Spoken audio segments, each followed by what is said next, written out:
So hey welcome back everyone, here myself I single and आज हम बात करने वाले हैं जीरोधा का ब्रोकरेज कितना और कैसे कैसे रहता है। ठीक है, तो चलिए डिस्कस करते हैं इसको एंड अब आ जाते हैं हम एक ब्लैंक स्लाइड पे यहाँ पे और डिस्कस करते हैं कि एक्चुअली जीरोधा के अंदर क्या क्या टैक्सेस और चार्जेस रहते हैं डिफरेंट डिफरेंट। ठीक है, क्योंकि ट्रेडिंग तो हमने कर ली, उसके बाद एक्चुअल प्रॉफिट तो हमारा हो रहा था लेट्स से समथिंग, बट उसमें से हमें मिल क्या रहा है वो आज हम देखने वाले हैं। ठीक है, so Zerodha brokerage and other taxes ये अब आज का डिस्कशन टॉपिक है। एक सबसे इंपॉर्टेंट टैक्स जो कट रहा है वो है STT, okay, securities transaction tax. So इसको डिस्कस करते हैं सबसे पहले कि आखिर सिक्योरिटीज ट्रांजैक्शन टैक्स क्या है। बेसिकली आप जो भी सिक्योरिटीज परचेज कर रहे हैं, मीन्स एनएससी बीएससी के थ्रू जो भी आप ट्रेड्स कर रहे हैं, ठीक है, जो भी शेयर्स ले रहे हैं बेच रहे हैं, उस पे टैक्स कितना लगेगा। अच्छा, ये टैक्स आपका जैसे कि यहाँ पे आप ट्रेडिंग करते हैं, तो ट्रेडिंग करते वक्त करेंसी एंड कमोडिटी, इसमें आपको एसटीटी पे नहीं करना रहता। इसमें ब्रोकरेज लगता है लेकिन एसटीटी नहीं लगता है। ओके, तो सिक्योरिटीज ट्रांजैक्शन टैक्स किस किस में लगता है और कैसे लगता है वो हम देखते हैं। इंट्राडे की सबसे पहले हम बात करते हैं। इंट्राडे मीन्स आज ही लिया 9:15 के आसपास सुबह जैसे मार्केट खुलता है एंड 3:30 से पहले हमें स्क्वायर ऑफ करना रहता है। ठीक है, सो उस बीच में जनरली ये एडवाइसेबल रहता है कि आप 3 बजे के आसपास उसे स्क्वायर ऑफ कर दें। ठीक है, सो इंट्राडे में चलिए देखते हैं कितना एसटीटी लगता है। सो इस बाय साइड पे कोई आपको एसटीटी पे नहीं करना रहता, ठीक है, लेकिन डेफिनेटली सेल साइड पे आपको 0.025% का एसटीटी जीरोधा में पे करना रहता है। ठीक है, समझते हैं कि आखिर ये 0.025% कितना होगा। मान लीजिए 1 लाख आपने टोटल अमाउंट शेयर्स परचेज किए, टोटल वर्थ जिनकी 1 लाख रुपए, और हालांकि इंट्राडे में प्रॉफिट्स उतने बड़े नहीं हो पाते। इक्विटीज की अगर हम बात करें, सो मान लीजिए 1 लाख एंड अप्रॉक्स 20,000 का आपको प्रॉफिट रहा। ठीक है, सॉरी 1 लाख पे 20,000 का प्रॉफिट रहा, मतलब फाइनल अमाउंट आपका 1,20,000 हो गया। बाई साइड पे ये था और सेल साइड पे अब आप जब सेल कर रहे हैं तो आपका 1,20,000 आप स्क्वायर ऑफ करना चाह रहे हैं, निकालना चाह रहे हैं। ठीक है, तो इस पे तो आपको कोई एसटीटी पे नहीं करना, लेकिन इस पे आपको डेफिनेटली 0.025% पे करना रहेगा। 0.025% of 1 lakh and your profit 20,000, इस पे आपको 0.025% पे करना है, विच इज अप्रोक्सीमेटली 30 रुपीज। बहुत कम अमाउंट है। ठीक है, over amount of 1 lakh and profit is 20,000, उस पर आपको सिर्फ 30 रुपीज एसटीटी पे करना है। ठीक है, लेकिन अब यही सेम जीरोधा का एसटीटी के ऊपर अगर हम बात करें डिलीवरी के टाइम पे काफी ज्यादा हो जाता है। ठीक है, इट इज 0.01%। अब आप कहेंगे 0.01% क्या होता है, चलिए देखते हैं कि क्या होता है। मान लीजिए 1 लाख रुपए आपने अगेन लगाए एंड वो अगेन 1 लाख। ओके, ये 0.01% तक समझ लें कि दोनों साइड लगता है, बाई साइड पे भी लगता है और सेल साइड पे भी लगता है, दोनों जगह एप्लीकेबल है। और मान लीजिए 1,20,000 वो होगा जाता है।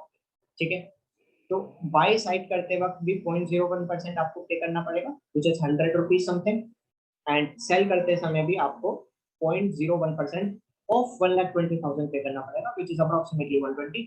सो ओवरऑल आपको यहाँ पे 220 रुपीज पे करने पड़ेंगे, चाहे आपका लॉस होता है चाहे प्रॉफिट होता है। लॉस होके मान लीजिए 90,000 वो अमाउंट रह गया, तो आप 100 रुपीज पे कर रहे हैं, वो कंफर्म है।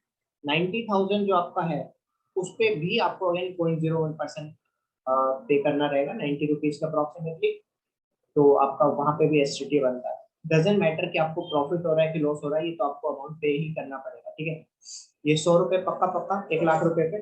ठीक है, एंड इस तरीके से आपको total 220 rupees over total transaction of 2,20,000, ठीक है। एक्चुअली आपने लिया तो 1 लाख का ही था, पर आपको जो टैक्स पे करना है सिक्योरिटीज ट्रांजैक्शन टैक्स, वो 2,20,000 पे होगा, ठीक है, 220 रुपया, ठीक है। सो डेफिनेटली हम जो प्रॉफिट एक्सपेक्ट कर रहे हैं वो भी थोड़ा ज्यादा होगा, ठीक है। 20,000 के प्रॉफिट पे 220 रुपया हमने दे दिया, ठीक है। लॉस भी होता है तो भी हमें इतना रुपये लगभग 200 के आसपास तो पैसा देने ही रहेगा, 1 लाख का अगर हम कुछ खरीद रहे हैं, ठीक है। ओवरऑल ट्रांजेक्शन जो होगा वो 2,20,000 का अप्रोक्सीमेटली होगा, ठीक है। सो ये कुछ टैक्सेस हैं जो कि हमें ध्यान देने हैं कि ये हमें कंसीडर करके डेफिनेटली चलना है, ठीक है। अब आ जाते हैं ज़ीरोधा के ब्रोकरेज कैलकुलेटर पे, एंड यहाँ पे डिस्कस हम करते हैं कि कैसे कैसे कितना कितना टैक्स हमें देना जाता है, ठीक है। सो चलिए इसको हम डिस्कस करते हैं अब यहाँ पे, ठीक है। सो डिस्कशन के तौर पे यहाँ पे डायरेक्टली इन्होंने बेसिकली सब दे रखा है, गिवन है सब कुछ, ठीक है। इंट्राडे की अगर हम बात करें यहाँ पे, सो इंट्राडे के केस में ये हमें कितना यहाँ पे करना रहता है वो अब हम देखेंगे। मान लीजिए यहाँ पे हमने 1000 क्वांटिटीज क्या है परचेज करी, ओके, एंड 1000 रुपये पे क्वांटिटीज एक्चुअली 50 हम परचेज कर रहे हैं, 1000 रुपये पे परचेज करी, और 1000 पे तो नहीं बेचेंगे, ठीक है।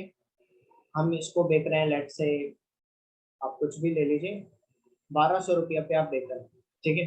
तो टोटल आपने 1,10,000 का आपका टर्नओवर हो गया, ठीक है। उस पर डिफरेंट डिफरेंट टैक्सेस लगेंगे फॉर श्योर, ठीक है। यहाँ पे आपको इतने की आपने यहाँ पे टर्नओवर हो गया आपका, ठीक है। And apart from that brokerage आप दे रहे हैं 33 रुपीज इंट्राडे के अंदर, देखिए इंट्राडे में 33 रुपीज का ब्रोकरेज जो कि ज़ीरोधा ले रहा है। इसके बाद सिक्योरिटीज ट्रांजेक्शन टैक्स वही, ठीक है, 0.025%, ठीक है, ऑफ दिस वैल्यू अपनी सेलिंग साइड पे लगेगा सिर्फ, तो 15 रुपया वो दे रहे हैं। एक्सचेंज ट्रांजेक्शन टैक्स 3-4 रुपए के आसपास लगता है, कि जो Bombay stock exchange, national stock exchange अपना ट्रांजेक्शन करते हैं उसके बेसिस पे 4 रुपए आपको देने लगा। क्लियरिंग चार्ज कुछ नहीं लगेगा, जीएसटी आपको 6 रुपये के आस 6-6.5 रुपये लगेगा।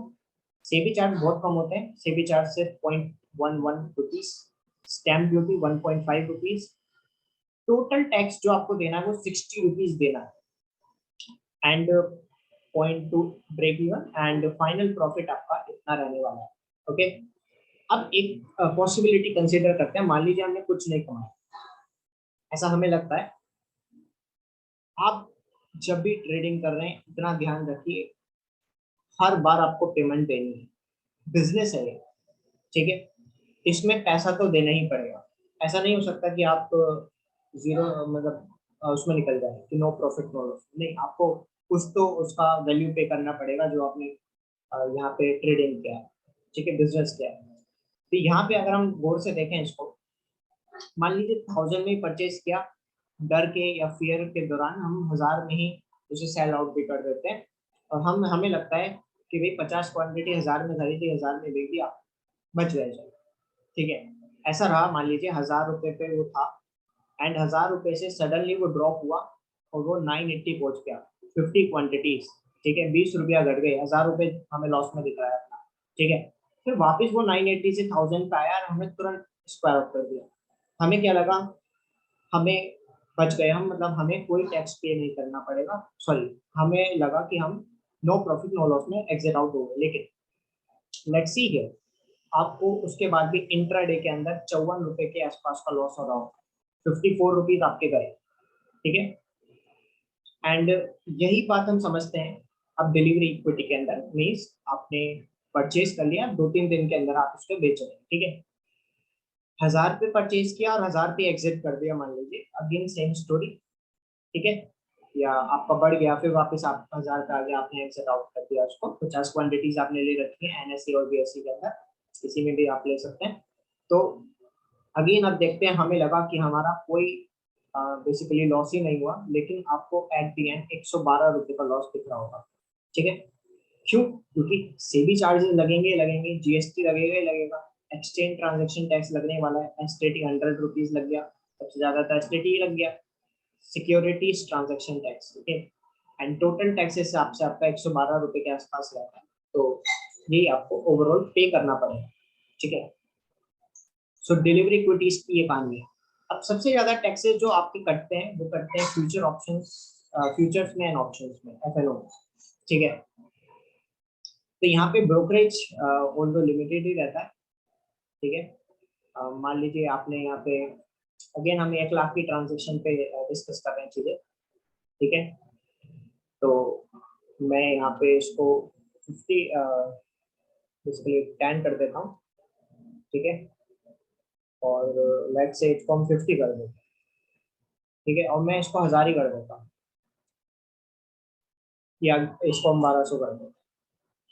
1,10,000 रुपए का हम यहाँ पे टोटल बेसिकली ट्रेडिंग कर रहे हैं।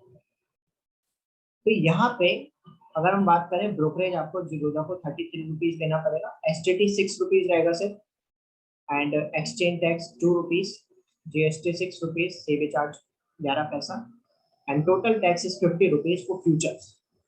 फ्यूचर में अगर आप ट्रेडिंग कर रहे हैं तो फ्यूचर में आपको सिर्फ एक बहुत स्मॉल टैक्स 40-50 रुपए के आसपास पे करना पड़ेगा over trading of 1 lakh approximately.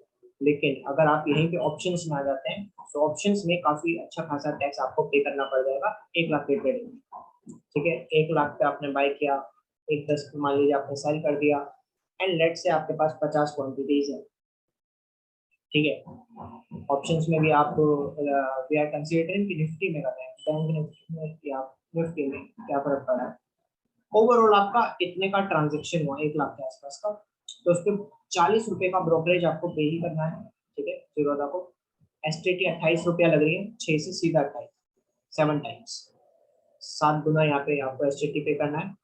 Exchange tax 55 रुपया लग रहा है, काफी ज्यादा एक्सचेंज टैक्स लगता है यहाँ पे। क्लियरिंग टैक्स कुछ नहीं लगेगा, जीएसटी 17 रुपये लगेगी।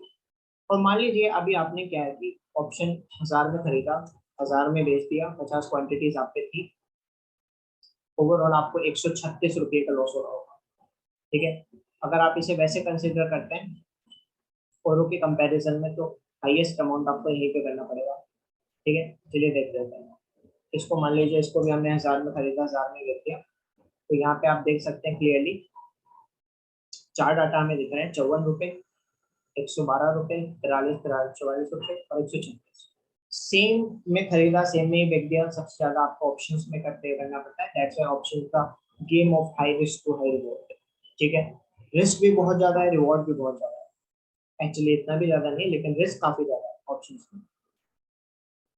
रिवॉर्ड आप लिमिटेड लेके चलते हैं लाइक, लेकिन emotions, emotions is the thing जो कि सब कुछ यहाँ पे हमें नेगेटिव इमोशंस, और चलिए अब प्रॉफिट हो जाएगा, अब प्रॉफिट हो जाएगा कर करके कितना टैक्स ही एक्चुअली लग जाता है वो हमें पता नहीं चल पाता।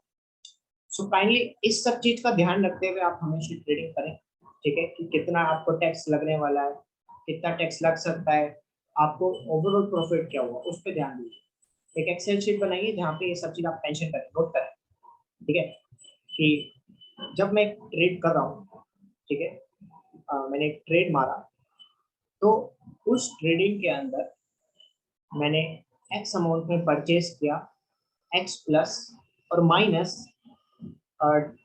Let's say tell tax amount, या फिर we can say not tell tax, काफी छोटा अमाउंट तो हम एक्सपेक्ट करेंगे नहीं, एक्स डैश अमाउंट हमको मिल रहा है, ठीक है।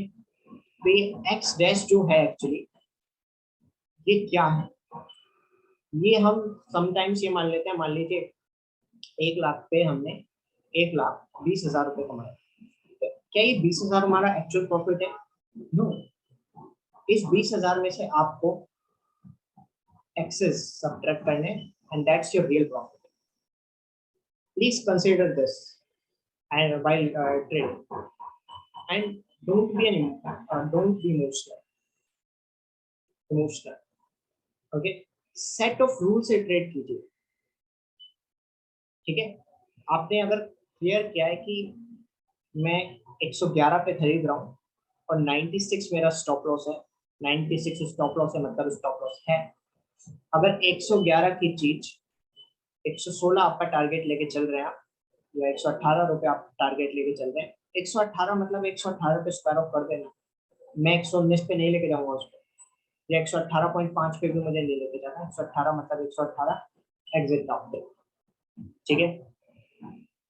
ऐसा होता है कई बार, क्या कर सकते हैं आप, कि मान लीजिए 100 रुपये पे खरीदा, 95 स्टॉप लॉस, सो 105 आया, फिर वो 110, तो मान लीजिए ये आपका इवन था और ये आपका टारगेट 2 था, ठीक है। तो ये जो आपका टारगेट 2 है, 110 रुपया वो पहुंच गया, उसके बाद वो नीचे आना स्टार्ट हो गया। और कई बार कैंडल स्टिक्स काफी इंपॉर्टेंस रखती है।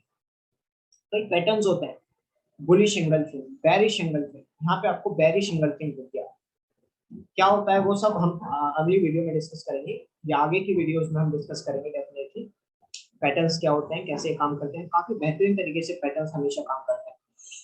तो आपको पैटर्न्स पे भी ध्यान रखना। डेफिनेटली आपने ट्रेड लिया है, आप एक बिजनेस कर रहे हो, ठीक है, उसकी गहराई को समझिए, ठीक है। तो मान लीजिए 110 के बाद वहां पे आपको एक ऐसा पैटर्न दिख गया जो कि आप नीचे गिरने वाला है, तो उस पर भी ध्यान रखिए वहां पे।